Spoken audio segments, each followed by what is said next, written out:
You guys can see it from the banner below. We are going to be taking a look at Mike Tannenbaum and his pick for the Detroit Lions 28th pick in the upcoming draft. Now, we've done some videos on this guy, and he has some of the worst takes that you've ever seen. It's hard to believe that he's been a general manager. But when it comes to this pick here, he might be on to something, and I hope that he's not. I'm going to be real with you. He said, Mike Tannenbaum, that is, said in the 2020, as the trade deadline of last year was approaching, that the Lions should trade for Myles Garrett, and in doing so, give up 3 first-round picks and Jahmyr Gibbs, which is ridiculous to begin with. You lost me at 3 first-round picks, let alone Jahmyr Gibbs. But Mike Tannenbaum did his mock draft today, and he has a guy that he could see the Detroit Lions picking.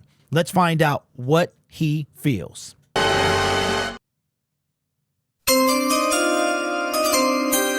Yeah, that's the reaction that I would have. With the 28th pick in the 2025 NFL Draft, the Detroit Lions select Malachi Starks out of Georgia. He's a safety. What does he have to say about that? Says this would be a classic Detroit pick, a productive player with versatility from a big school. The Lions do have Brian Branch and Kirby Joseph patrolling the third level at safety, so Starks could sink down over the slot for now. He occasionally plays there at Georgia. And after all the injuries we saw in Detroit last season, giving the defense more options wouldn't be the worst move. Starks had 6 interceptions and 15 pass breakups over 3 college seasons. Well, he seems like a really good player, high prospect grade, potential boom or bust, impact player from day one. But I got an issue with that. The first thing I saw is that he is from Georgia. That's not Brad Holmes' school of choice. If he was from Alabama, that would be, hands down, make it a done deal. But I got a problem with this. I got a problem with anybody that you take in the first round if they are not on the defensive line, preferably an edge rusher. Now, you might be like, well, Derek, we can get, what's the big deal? BPA, get the best player available. I'm going to tell you what the big deal is. The big deal is that when it comes to the second and third rounds in the NFL draft, correct me if I'm wrong here, the Detroit Lions, Brad Holmes does not have the best track record. First round, Aiden Hutchinson, All-Pro, Pro Bowl, about to be the highest defensive end in the league very soon, or close to. Let's go to the second round. That same NFL draft, we took Josh Pascal. Not really working out. So if you go to Brad Holmes and you look at his second and third rounds, and then we'll address a little bit after that. First round, Hutch, okay, cool. Second round, who was the first pick he took? Levi in the second round. And now he's a steal because we got him at 4.5. Get out of here. Levi, second round pick. Barely made the team last year. Wind up playing itself into a steal of a contract, I guess. Let's go to the third round, that same draft, Aleem McNeil. Now let's skip to 2023. So Levi and Aleem are year one, right? So Levi, second round pick. Aleem, third round pick. Aleem got the bag. So right now, in the second round, Brad Holmes is 0 for 2. Josh Pascal and Levi. Let's go to the third round. Third round you take Aleem McNeil, just got a fat payday. You want to know who else they took in the third round? With the 96th pick in the 2023 NFL Draft, the Detroit Lions select Broderick Martin, Western Kentucky. So why am I so against taking anybody else except the defensive end in the first round? Because Brad Holmes has a 1 in 4 success rate in the second and third rounds. You go beyond that. Nah. Let's talk about Mekhi Wingo. I know y'all love the kid. He's a 6th round pick who was hurt most of a good chunk of his rookie season. James Houston, say less. So what would give me any trust in Brad Holmes? There's a 25% chance that he hits based on his track record. And if you go back to free agency, what has he really done? What has he really done? DJ Reader? That's it. That's it. So I would feel better if Brad was to take a defender in the first round simply because he has a higher success rate. Now you could argue, or I could argue, okay, that Aiden Hutchinson was a no-brainer, can't-miss prospect. Right? Now, reports came out that if the Jacksonville Jaguars, thank you so much, by the way, if they would have taken Aiden, then we would have taken Trayvon Walker. How do you think that would have worked out? So Aiden is no doubt, hands down, a better player. He's the better player out of the two. So if you take him away, do you guys think Trayvon Walker would have the same success in Detroit that Aiden is having if he was taken first overall or second overall and came here? We don't know. We can just speculate. So I have zero. I don't have the trust in Brad. I don't have the trust in Brad Holmes. I don't. I mean, if you look at the defensive line in all the rounds, there's been 2 hits.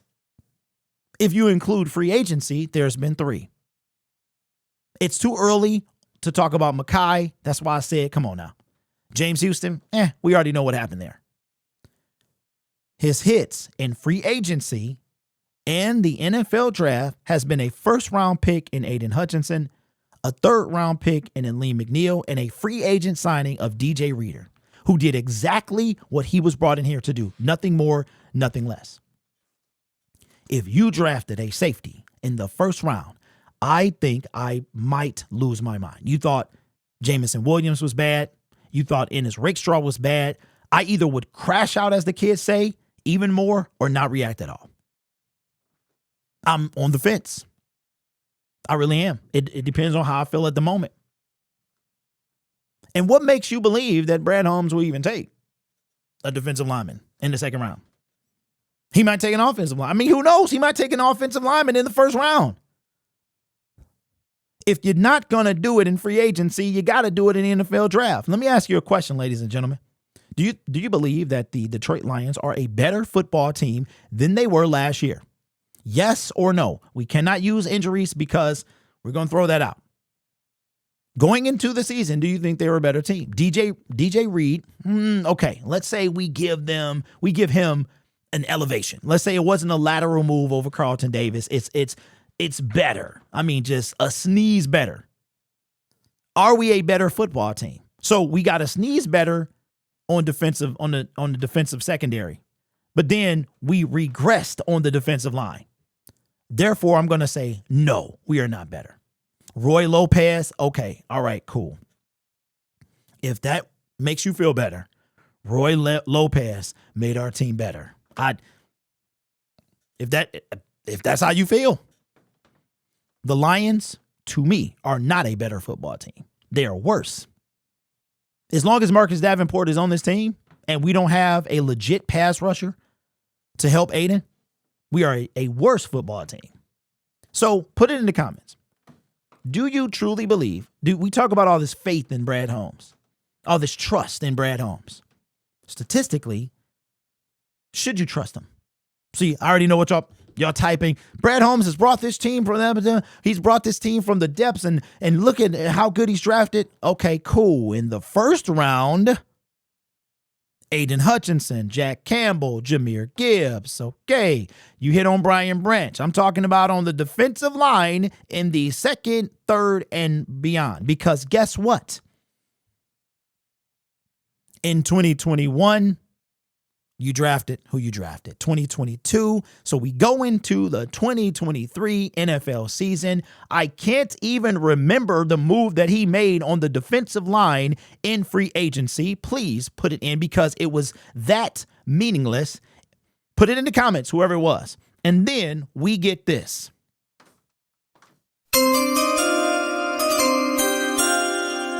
With the 96th pick in the 2023 NFL Draft, the Detroit Lions select Broderick Martin, Western Kentucky, in which we gave up a 4th and 2/5 for a guy who has played 53 snaps. You follow me here? You staying with me? Derek, you're so emotional. Am I though? Because nothing that I said in this video was fiction. I might have missed a little bit, and I'm sure you guys are cleaning it up in the comment section. But it's not like I'm, This is not fiction. Brad Holmes' track record in the second and third rounds in the NFL draft, and even beyond that, not that great. If we add the beyond rounds, I don't think we've taken a D lineman in the 5th round. As a matter of fact, how many 5th round picks have we actually had? James Mitchell was a 5th round pick. He's no longer on the team. This is all off the top. I could be missing a pick or two, but I almost remember, like, you gotta understand, y'all. I've been waiting for this for years. I've been waiting on him to do something for years. And I've been waiting so long that these picks tend to stick out to me. I probably may have missed, because I'm going to say Hutch, year 1 on the D line, was the first pick on the D line, because we took Penei Sewell, then we took Levi, then we took Aleem. So I don't think we took anybody else after that. Then the second year was Hutch, Pascal, and then we wind up James Houston later in the 6th round. The third year was Broderick Martin. I forgot to play the soundbite. The 4th year was Mekhi Wingo. I could be missing a few, 1 or 2. Free agency, not much there. The only memorable name is DJ Reader, and I didn't even give him his flowers at first. So let me know. What do you guys think? What do you think you can trust Brad Holmes? He's 1 for 4. He has a 25% success rate.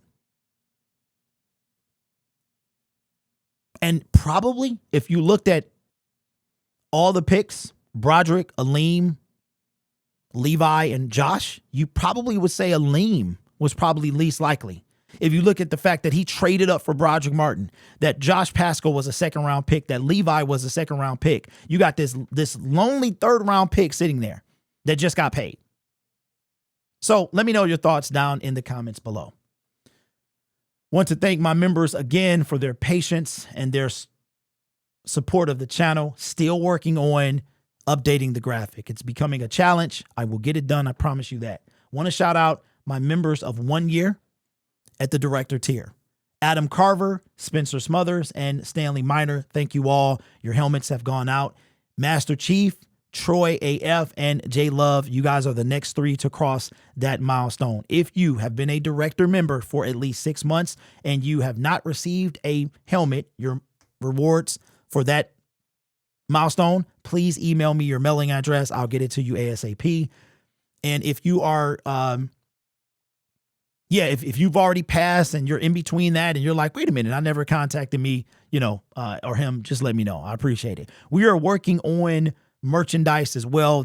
Make sure you guys check my community tab. There'll be some things that I would like. I'm trying to get a flavor of what you guys would like, what you would like more than the others, because what's happening is there's a lot of creators that use shops, and that's fine. There's nothing wrong with that. But what I would like to do is add a personal touch. In order for me to do that, then I'm going to have to buy the products, have them sitting, and then ship them out to you personally. That's what I would like to do, because this is a fan-driven brand.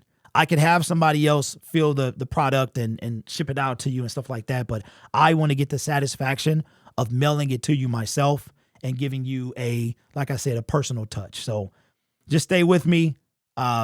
Just stay patient, please. And we're coming up. All right.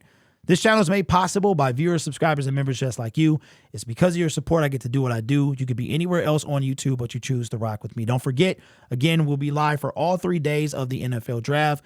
Day 1 kicks off at 8. We'll be on at 7. We're going all round 1. Day 2 starts at 7. We'll be on at 6, going all rounds 2 and 3. And day 4, the much maligned day 3. Day 3 kicks off at noon. It goes to 7 p.m. Eastern Standard Time. We will be on for 8 hours. We're getting on at 11 a.m. and we're going all the way. So 12 p.m. if I misspoke, we're getting on at 11 and we're going all the way. All right. Come have fun, man. We're hanging out, having some fun. You guys are awesome. Take care of yourself and each other. And as always, go Lions.